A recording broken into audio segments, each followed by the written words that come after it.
అనకాపల్లి జిల్లా పట్టణంలో 75వ గణతంత్ర దినోత్సవ వేడుకలు అనకాపల్లి ఎన్టీఆర్ గ్రౌండ్స్ లోని ఘనంగా నిర్వహించారు. ముందుగా ఈ కార్యక్రమాన్ని జిల్లా కలెక్టర్ రవి పటాన్ శెట్టి జాతీయ పతాక ఆవిష్కరణ చేసి అనంతరం పోలీస్ గౌరవ వందనాన్ని స్వీకరించారు. అనంతరం వివిధ అధికారులచే ఏర్పాటు చేసిన శకటాలను కలెక్టర్ తిలకించారు. ప్రత్యేకంగా జరుగుతున్న దృశ్యాలు వివిధ కళాకారుల చేత కలెక్టర్ కు డెమోన్ చూపించారు. ఇందులో ప్రత్యేకంగా బాల్య వివాహం కార్యక్రమం ఎంతగానో అక్కడ ఉన్న స్థానికులు అందరినీ ఆకట్టుకుంది.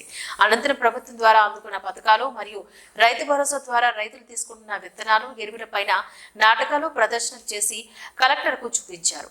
ఈ కార్యక్రమంలో జిల్లా SP Muralikrishna, additional DSP Vijay Bhaskar, Chodavaram శాసనసభ్యులు కర్ణం ధర్మశ్రీ, వివిధ శాఖ అధికారులు తదితరులు పాల్గొన్నారు. వీక్షణ కోసం శకటం బయలుదేరినది. తిరంగా ద్వారా 75 వసంత వీక్షణకు పూల రథంలో వెళుతున్నారు. కనుల ముందైన దృశ్యం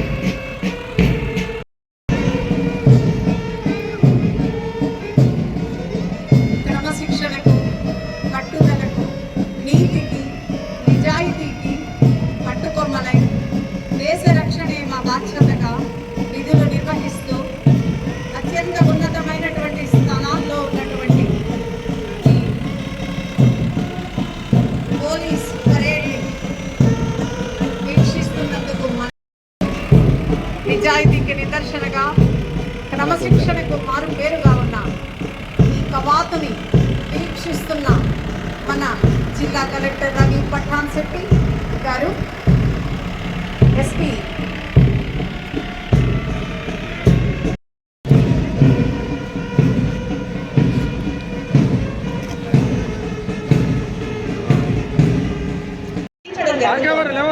రైతు ఉత్పత్తిదారుల సంఘంతో అనుసంధానించి వ్యవసాయ సేంద్రియ ఉత్పత్తుల అథారిటీ వారు ఇచ్చిన ధృవీకరణ పత్రం ద్వారా పంట ఉత్పత్తులకు ముందెన్నడూ చూడని అధిక ధరలకు భారతదేశం అంతటా విక్రయించుకునే వెసులుబాటును కల్పించి రైతును లాభాల బాటలో నడిపించేదే ఈ పొలం బడి.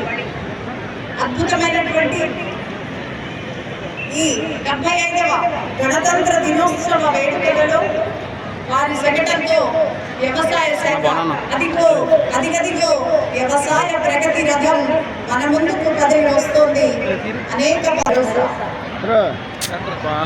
డాక్టర్ వైఎస్ఆర్ ప్రధానమంత్రి ఫసల్ బీమా యోజన పథకం కింద రైతు ప్రీమియం ఖర్చును ప్రభుత్వమే భరిస్తూ అనేక పంట కోత ప్రయోగాలను కూడా నిర్వహిస్తారు. అలాగే ఆహార మరియు పోషక భద్రతా పథకం కింద 42 లక్షల వ్యయంతో 580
954 గృహాలను మున్సిపాలిటీ మరియు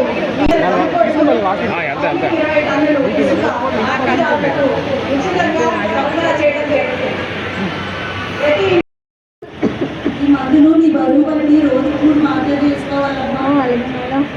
మా ఇంటి ఆశ ఇంటి వద్దకే వచ్చి ప్రతి నెల మందులు ఉచితంగా ఇస్తారమ్మా. ప్రతిరోజు ఉదయాన్నే మా ఆశ ఇంటి వద్దకే వచ్చి మందులు మింగిస్తారు. పోలీస్ స్టేషన్లో జైల్లో పెడతాను.